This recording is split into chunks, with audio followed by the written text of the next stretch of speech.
안녕하세요. 청년이여 정치하라 청년정치연합입니다. 오늘의 주제는 팬덤 정치 경계경보 시리즈 두 번째, 처녀는 서방 맛을 모른다. 부제목은 조루 불감 집단 발작이라는 주제로 진행하도록 하겠습니다. 세 여인이 한자리에 모였습니다. 서방님이 없는, 서방님을 다뤄본 경험이 전혀 없는 처녀, 그리고 경험이 아주 많은 아주머니, 그리고 경험을 할 만큼 한 할머니, 이렇게 세 여인이 모여서 서방님에 관한 얘기를 한다면, 할머니와 아주머니는 서로 얘기가 좀 통하겠지만 처녀는 못 알아듣겠죠. 이 자리에서 처녀가 취할 가장 바람직한 행동은 어떤 것일까요? 관심이 없다면 자리를 떠나면 될 것이고, 궁금한 것이 있다면 질문을 하면 될 것입니다.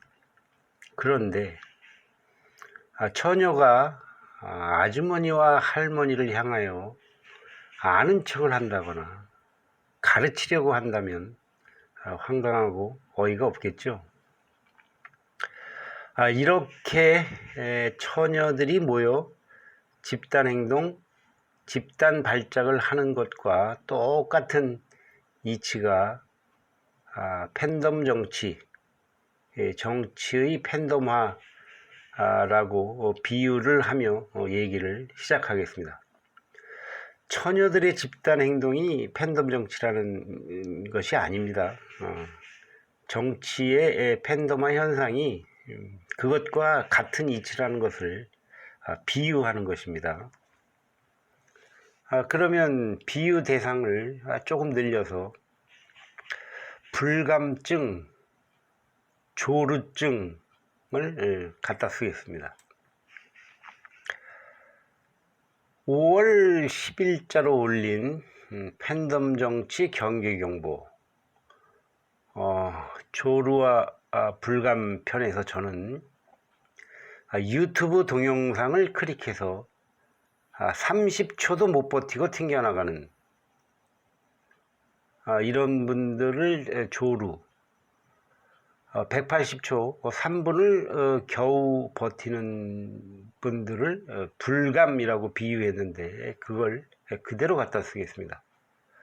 그러니까 뭐 처녀든 아주머니든 할머니든 총각이든 아저씨든 꼰대든 이런 조루와 불감들이 이게 정치판 떼기에 몰려들어서 집단 발작하는 것이 팬덤 정치, 정치의 팬덤화라고 정의하고 본론을 시작하겠습니다. 느낌과 사실, 이걸 구별하지 못하는 사람들, 필링과 팩트를 구별 못하는 것, 허구와 실상을 구별하지 못하는 것, 픽션과 다큐멘터리를 구별하지 못한다고 해야겠죠. 감정과 이성을 구별하지 못하는 사람들의 집단 발작 현상이 정치의 팬덤화입니다.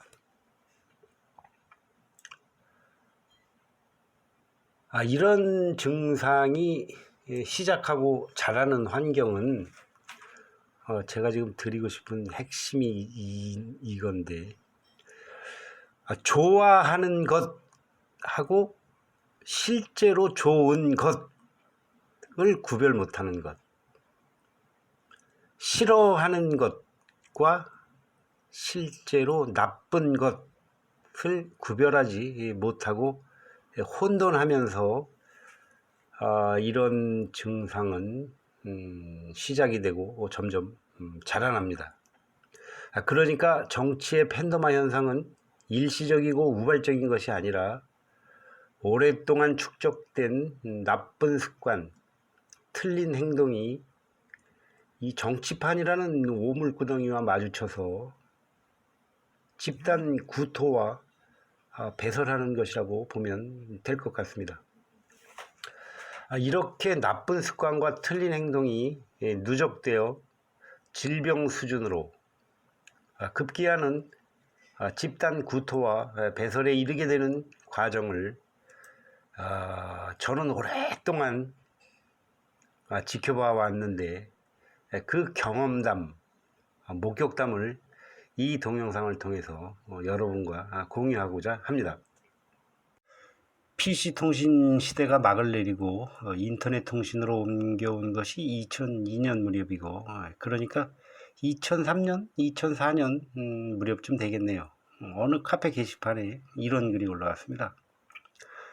내 생각과 다르다고 틀린 것은 아니다. 내 생각과 다르다고 틀린 것은 아니다. 멋진 말, 훌륭한 말이죠. 당시에도 많은 사람들이 공감하고 환호했던 말이었습니다.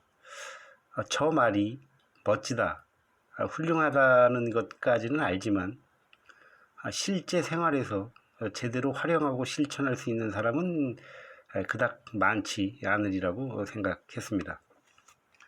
다른 것과 틀린 것, 이것을 구별하는 것보다 한 단계 더 어려운 것이 좋아하는 것과 좋은 것을 구별하는 것일 텐데, 그런 오류를 범하는 사람이 종종 있는 것 같아서 나중에 제가 이런 글을 올렸습니다.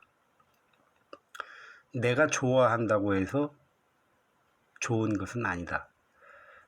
내가 싫어한다고 해서 나쁜 것은 아니다. 좋아하는 것과 좋은 것을 구별하는 연습, 싫어하는 것과 나쁜 것을 구별하는 연습, 이것을 생활 속에서 꾸준히 해야 한다. 대략 이런 요지였습니다. 그러고 나서 한 8, 9년 뒤였네요. 97년생인 아들놈이 중학교를 마치고 고등학교에 진학을 기다리던 겨울방학이었네요. 아들이 장차 고등학교, 대학교에 이어서 사회생활까지 성장하는 데 있어서 애비로서 조언하고 훈계하고픈 내용. 그런데 이런 것들이 말로 하면 꼰대의 잔소리로 여겨질까봐 아들이 사용하는 PC의 바탕화면에 글로 올려놓을 테니 내가 보고 싶을 때 찾아서 읽거라 하면서 제일 처음 올린 글이, 그러니까 아비로서 아들에게 할 잔소리 중에서 가장 중요하다고 생각한 내용이 되겠네요. 앞으로 내가 좋아하는 친구의 단점 3가지를 찾아보거라.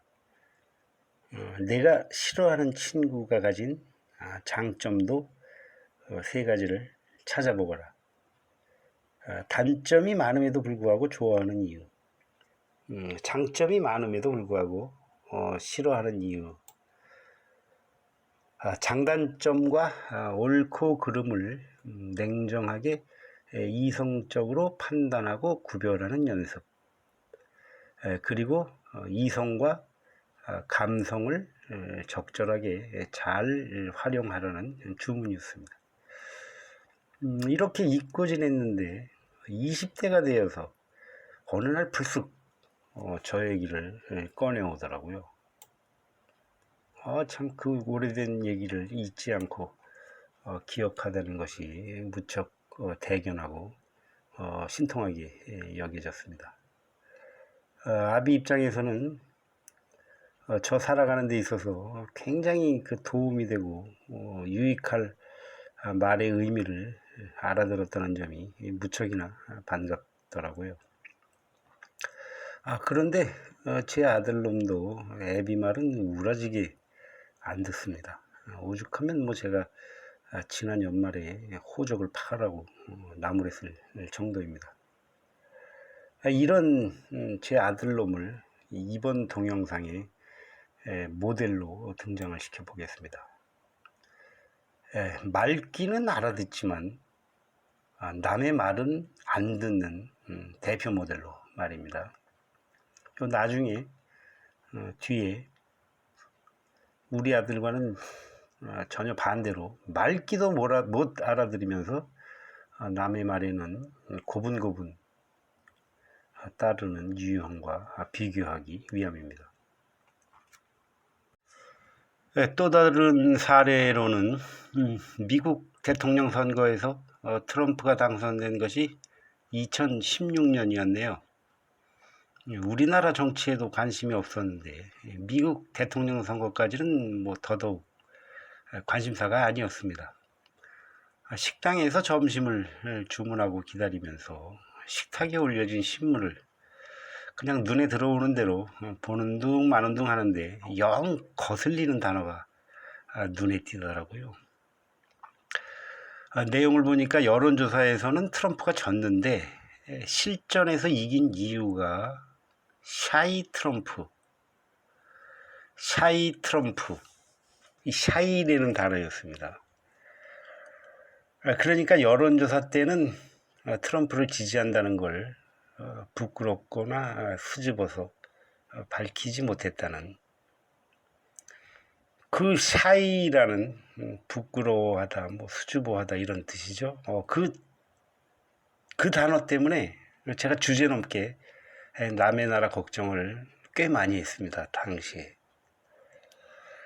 정치와 선거는 철저하게 이성적인 행위라야 하는데 부끄러움이니 수줍음이니 그런 감성적 요소가 어느 일부도 아니고 승부를 뒤바꾸는 변수가 될 만큼 큰 비중을 차지했다는 점이, 남의 나라이긴 하지만 민주주의를 대표한다는 나라에서 벌어졌으니 참 그 나라 앞날이 걱정이 된다. 설마 이런 현상이 다른 나라에까지는 번지지는 않겠지? 이 정도로 지나쳤습니다. 이렇게 지금까지 얘기가 2003년부터 2016년까지 약 13년 동안 제가 지켜본 목격담, 경험담입니다.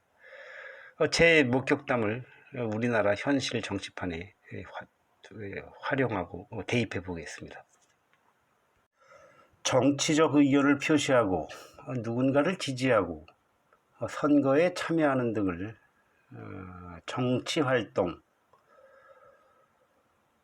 이런 정치활동이 이성적 활동인지 감성적 활동인지, 이성과 감성 어느 것을 활용하는 것이 효율적인지, 이 정도조차도 구별하지 못하고 정치판을 기웃거리거나 정치활동에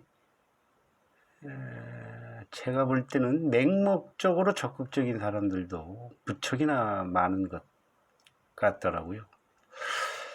숟가락질을 배우는 어린아이가 숟갈로 국숟가락을 퍼먹겠다고,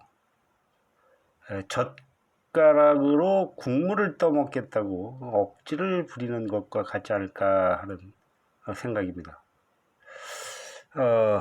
내 정치적 의견과 다르다, 내가 지지하는 사람을 누군가가 비난한다, 이런 경우에 마음이 불편하거나 화가 나는 등 감정이 발동한다면 그건 상대방의 탓이 아니라 내 탓입니다.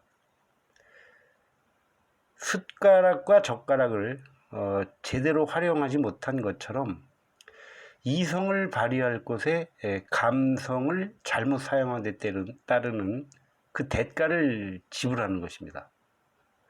이것을 인식하지 못하고 그 상대방이 나를 불편하게 만든 가해자 또는 적대자쯤으로 인식한다면 이건 질병 수준에 가까운 대단히 위험한 신호라고 생각합니다. 저 앞부분에서 제가 소개했던 20년 전 어느 30대가 올린 조언, 나와 생각이 다르다고 저 사람의 생각이 틀린 것은 아니다를 활용해서 아하, 저 사람 생각은 저런가 보구나 라고 이렇게 가볍게 지나치면 될 텐데, 여기에서 절제 기능이 작동하지 않고 그대로 감정으로 치닫고 매몰되는 경우가 무척이나 많습니다. 진짜로 이거 우리 국민들 정치의식, 정치 수준이 겨우 이 정도인가? 이거 정말 이러면 나라 앞날이 걱정되고 겁이 날 만큼 많습니다. 제가 2016년도에 그 미국 그 샤이 트럼프라는 단어를 보고 미국의 앞날을 걱정한 것 이상으로 참 걱정스러운 사례를 제가 굉장히 많이 봤습니다. 이런 경우 이성적 사고력과 판단력은 점점 떨어져서 말귀는 점점 못 알아먹게 되고, 그만큼 거짓 선동에는 쉽게 현혹되는 유형으로 전락합니다. 앞에서 제가 그 모델로 등장시킨 제 아들놈의 경우는 말귀는 잘 알아듣지만 남의 말은 우라지게 안 듣는 것과는 정반대 유형이 되겠네요.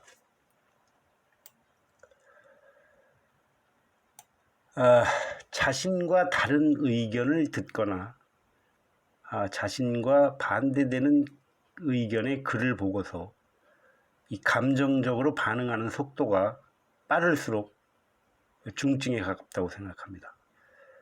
그러니까 자신의 의견과 다른 글을 보면 보고 나서 금방 발작을 한다고 해야 되겠죠. 이런 유형들이 쉽사리 말려들고 동원되는 것이 바로 정치의 팬더마 현상입니다. 그것을 통제하거나 교정해 주지 않고 악용하는 것이 결국 팬덤 정치가 되겠네요. 나쁜 사람들입니다. 그렇게 활용하는 것은. 이것을 해결하고 극복하는 방법은 좋아하는 것으로만 맹목적으로 치닫는 감성이 아니라 좋은 것, 나쁜 것을 구별하는 이성적 사고와 판단력을 발휘하고 키우는 것입니다. 이렇게 이성적 사고와 판단으로 얻어지는 결실은 외면한 채 감성의 울타리에 갇혀서 떠드는 외침이 곧 서방 맛을 모르는 처녀들로 비유해도 크게 틀리지 않다고 생각합니다.